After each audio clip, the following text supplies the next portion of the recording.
استرخ داشته باشه این ویدیو رو تا آخر نگاه آره بچه‌ها این یک پروژه‌ایه که توی بالکنتون تو بالکنتون استرخ اختصاصی داریم. خیلی باحاله. بعد مفت قصه شما 1% بده. من دیگه نمیدونم مثلا ما 1%ش چقدر میشه، ولی خب نسبت به اینجا که مثلا ماهی 3%، 4%، بالای 3%، 4% و ایناه خیلی خوبه به نظرم. حالا بریم سل سنترش بهتون از روی ماکت نشون بدم که چه شکلیه. خیلی بر من جالب بود. روزای اول که ما اومده بودیم اینجا مثلا هر جایی رو که میرفتیم همه با مثلا ماکت یا مثلا با 3D مکس های خیلی با کیفیت میومدن میگفتن آقا ما همچین چیزی رو داریم، ما همچین ملکی رو داریم، اگه دوست داشته باشیم. وای چقدر نزدیکه این. بعد شما مثلا میرفتی اینا رو نگاه میکردی، بعد واقعا یعنی خیلی سیاست دارن. همونجا دلت میخواست اون خونه مال تو باشه، نه؟ آره. حالا بریم سنترش رو بهتون نشون بدم. خب بچه ها این منطقه JVCه. اینم اون برج چی بود؟ اسمشو نمیدونم، ولی این یه برج خیلی معروفیه. بعد هر موقعی که مثلا از هر جای دور از JVC نگاه بکنین این برج دیده میشه. این نماد JVC احساس میکنم و خیلی منطقه خوب و رو به رشدیه. من دوستش دارم، ولی خب منطقه خودمون خیلی بیشتر دوست دارم. ما رسیدیم اینجا دفتر فروش پیکان و همینطور که می‌بینید 3 تا ماکت پشت سرمونه. میخوام بهتون نشون بدم تا شما هم مثل من حال کنید. این یکی از استودیوهاشه. یعنی استودیوهاش پلنش همینه در اصل. چقدر خوشگله، چقدر بزرگ و خوشگل. عکس فرنیش تحویل میده؟ آره فول فرنیشه. با تمام وسایل فرنیش بهتون تحویل میده. حالا اینم ماکتشه. توی هر کدوم از این تراسا بالکناتون یه دونه استرخ اختصاصی دارین، خیلی باحاله. و یه دونه استرخ هم اینفینیتی اون بالا دارین. حالا پشتش هم یه استرخ بزرگ این شکلی دارین، خیلی باحاله. بیون پارکینگ مثلا یه خوابه هاش میشه این شیشه هاش کرکره از این که تو دوست داری اینجوری بازو بسته میشه. مال بالکنش. آره میتونی تراس رو با خونه یکی بکنی. چقدر خوبه، چقدر بزرگه. نیا کنی آشپزخونه خوبی داره. چه مبلای خوشگلی. تراسش هم ویوش اینجاست. تراسش هم استرخ داره بچه. اینا استرخ تراسش هم استرخ داره. آره دقیقا مثل اینجا که بهتون نشون دادم این شکلیه. دقیقا میشه اینجوری. حالا بذاریم اینا رو بهتون نشون بدم. اینم دقیقا مثل همون پروژه قبله. این یک پروژه دیگه است، دقیقا نمیدونم کجاست، ولی چون من ریال استیت نیستم، ولی اینم توی بالکنیش استرخ داره. بعد میشه اینو بهتون نشون بدم. این استودیوشه. چه اسلوایی کار کرده. آها نیا کنید اینجا بهتون نشون دادم. بعد هم روی بالکنیتون هم استخر دارین هم سینما دارین. اگه نگاه کنید چقدر خوشگله. این هم توی JVCه دقیقا هم. حالا استودیوهاشو بهتون نشون دادم. اینو ببینین. او مای گاد. آخه میدونین یک چیزی که خیلی واسه من جالبه اینه که دقیقا همینا رو بهتون تحویل میدن ها.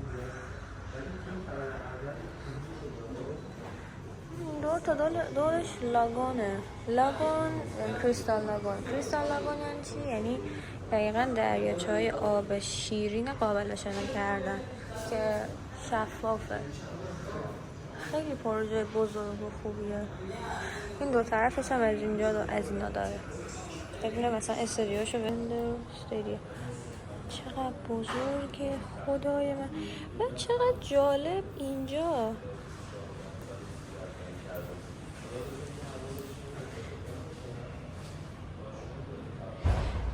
هم میز کار یه حالت میز غذاخوری داره، هم تیوی وال داره، تیوی داره، چقدر هم خوشگله. سینکش بچه بزرگه، اینو خیلی بهش دقت کنید. فر داره، ماکرو فر داره، چقدر خوشگله. اینم دستشویشه، عالی.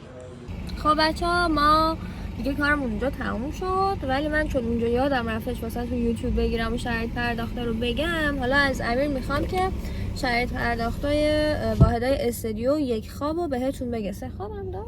دو خواب هم داره؟ 3 خواب داره، 2 خواب داره، 1 خواب داره، ولی 2 خوابای دوبلکسش سولد اوت شده. واحد استودیو هم کلا 2 تا موجودیه. و اینکه شرایط پرداختا طوریه که اگه شما بعد 24% رو نقدن پرداخت بکنید و مابقی و ماهی 1% از مبلغ کل تا 6 سال، یعنی زمانی هم که واحد رو تحویل میگیرید 1% پرداخت کنید. خب حالا قیمت کل استودیو رو بگو چند میلیارد میشه؟ 936,000 درهمه که به درهم الان تقریبا میشه 20 میلیارد. بعد اگر شما بتونید 30% مبلغ رو پرداخت بکنید، ما تا 8 الی 10% هم میتونیم براتون از مبلغ کل تخفیف بگیریم. یعنی نه همش از امیر برمیاد. آره آره تا 3.5 میلیارد تومان میتونیم به نفعتون کار کنیم اگر بتونید 30% مبلغ رو یک جا پرداخت کنید. 30% مبلغ میشه 4 میلیارد و نه تقریبا 30% میشه 6 میلیارد، 6.5 میلیارد. خب شرایط پرداختم بهتون گفتم، حالا بریم سر موضوع اصلی خودمون. الی طبق معمول کنسل کرد چون خیلی سر شلوغ بود. حالا میخوایم بریم نخیل. نخیل کجاست؟ نخیل شرکتیه که انگار شرکت سازنده‌ایه که پالم جمیرا و پالم جبل علی رو درست کرده و پالم جمیرا یکی از بزرگترین جزیره های دستساز بشره که از توی انگار ایستگاه فضایی، یعنی از تو فضا هم دیده میشه. یعنی خیلی واسه من جالب بود. و یه چیز خیلی خوبی که پالم جمیرا داره اینه که هر کسی که توی سال 2000 تا 2005 اونجا خونه خریده، از مثلا 3 میلیون که خریده اونجا خونه، الان خونهش نزدیک 30 میلیونه درهم ها. یعنی مثلا اینقدر کشیده روی مبلغش. و اینکه حالا الان اومدن چرا اینجوری صحبت میکنم، و اینکه الان اومدن یک پالم جمیرا دیگه درست کردن، ولی اسمش گذاشتن پالم جبل علی یا جبل علی و اینکه بزرگتر از پالم جمیراست، خیلی بزرگتره، طوری که با اون حجمشون ماسه‌ای که توی اون پالم درست کردن ریختن اونجا و این پالم درست شده، میتونستن یک پل از دبی تا هند بکشن. و اینم در نظر داشته باشین که اگه بخوان یعنی با هواپیما از دبی تا هند یه چیز هولوش 4-5 ساعت راهه و میتونستن یک پل از هند تا دبی درست کنن با این حجم. حالا میریم ماکتشو بهتون نشون میدم. خیلی واقعا قشنگه، خیلی بزرگه. میدونین واسه سرمایه‌گذاری‌های طولانی مدت ازش استفاده میشه و چیزایی که من دیدم، حالا مثل این ریال استیت ها میام صحبت میکنم چون من ویدیوگرافر ریال استیت هم و باید واسه شون سناریو بنویسم و کلا تمام موکاپ ها، یعنی تمام ماکت ها، تمام شرایط پرداخت ها، تمام نمیدونم عرضم به حضور شما دیگه چیزایی که ریال استیت ها میدونن و منم باید بدونم، برای همین انقدر اطلاعات دارم. بعد احساس میکنم برم ریال استیت بشم.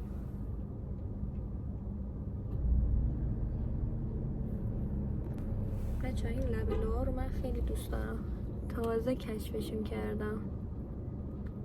یعنی فکر کن این همه سال لبلو بوده، من الان تازه کشفش کردم.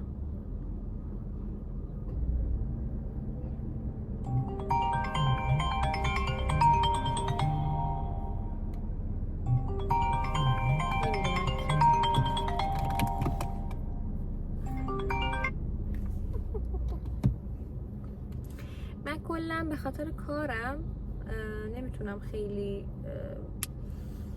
اکتیو باشم توی اینستاگرام در حد قدیم، چون اینجا واقعا این شکلیه که تقریبا ما ساعت 8-9 از خونه میایم بیرون دیگه، در دیرترین حالتش ساعت 10 و ناهار رو یا بیرون میخوریم مثل الان که امیر رفته ناهار بگیره بیاره، یا میریم خونه ساعت 5-6 بعضی موقع 7 هم شده ناهار خوردیم. مامان دفعه پیش از ایران واسه من از این شعله پخش کنا فرستاد، گفتش که تو شب قبلش خورشت تو بار بذار مثل این خانمای خونه، فردا ظهرش که میای خونه خورشتتون هست، فقط تو پلو پز یه برنج میذارین و انقدر من کار دارم که نمیتونم اون خورشت رو درست کنم. بازم خدا رو شکر. بچه ها این سل سنتر نخیله، چقدر قشنگه.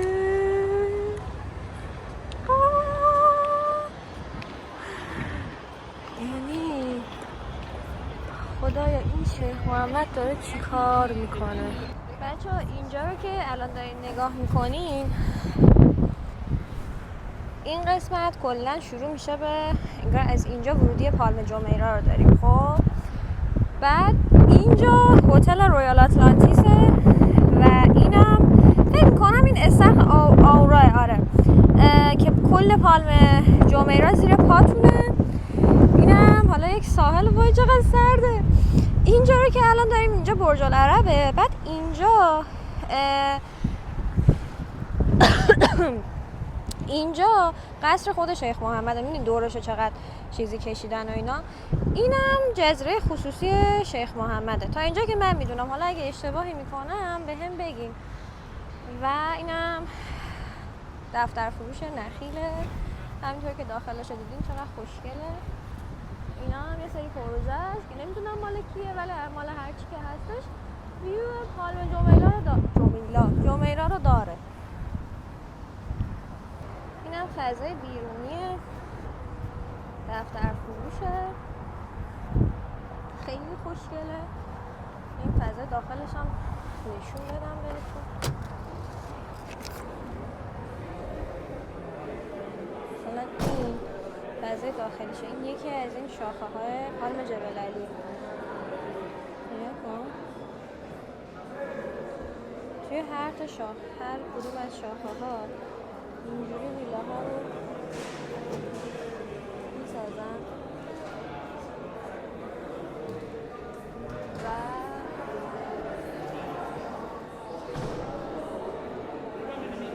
اینجا ماکت پالم جبل علی. جبل علی 2.5 برابر پالم جمیراست. احساس میکنم اینجا هم این قسمت یه چیزی مثلا بسازن مثل خود مثلا پالم جمیرا که اینجاش هتل آتلانتیس و اینا، مثلا اینجا هم رویال آتلانتیس، اینجا مثلا یه چیزی این شکلی میخوام بسازن که معروف باشه بهش.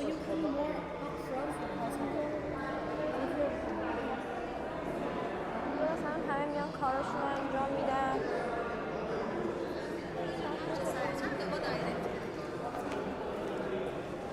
اینم امیر که اینجا نشسته منتظر که من بلگامو بگیرم. خسته نباشی. سلامت باشی. مرسی که منتظر میمونی تا من بلگامو بگیرم. متاسفانه دبی یه جوریه که مشتری قول میدن که من ساعت فلان میام جاتون که ویدیو بگیریم. اینقدر کار واسهشون پیش میاد و اینقدر درگیری دارن که هیچ کدومشون نرسیدن امروز ویدیو بگیریم. فقط امیر اینجا ویدیو گرفت و امیر خیلی خوشحاله که منو داره. منو اگه این ویدیو ببینه، چون من همیشه کنارشم دیگه، هر موقع که بخواد سناریوشو مینویسم و میگم که بیا ازت ویدیو بگیرم. و این دفتر رو که داره اینجا میبینی، البته اینجاش هم یکم کثیف شده برم تمیزش کنم. این دفتر سناریوهای منه، یعنی اگه بهتون نشون بدم اینا همه سناریو امروز مال پالم جمیرا بود که قرار بود هم واسه الی بگیریم، هم واسه امیر بگیریم، هم واسه یکم مشتری دیگه هم بگیریم که متاسفانه 2 نفرشون نیومدن و امیر موفق شد که روی سناریوش خیلی بیشتر کار کنیم و ویدیوشو بگیریم. بچه کلا توی دبی کار کردن خیلی راحته، فقط باید قبل از اینکه میاین اینجا یک سری آدما رو بشناسین، یک سری ارتباطات رو داشته باشین تا وقتی که میاین اینجا راحت بتونین کارتون رو انجام بدین. حالا کار انجام دادن به چه شکل؟ میتونین فری هولد کار کنین یا میتونین برین داخل یک سری از شرکت ها کار کنین.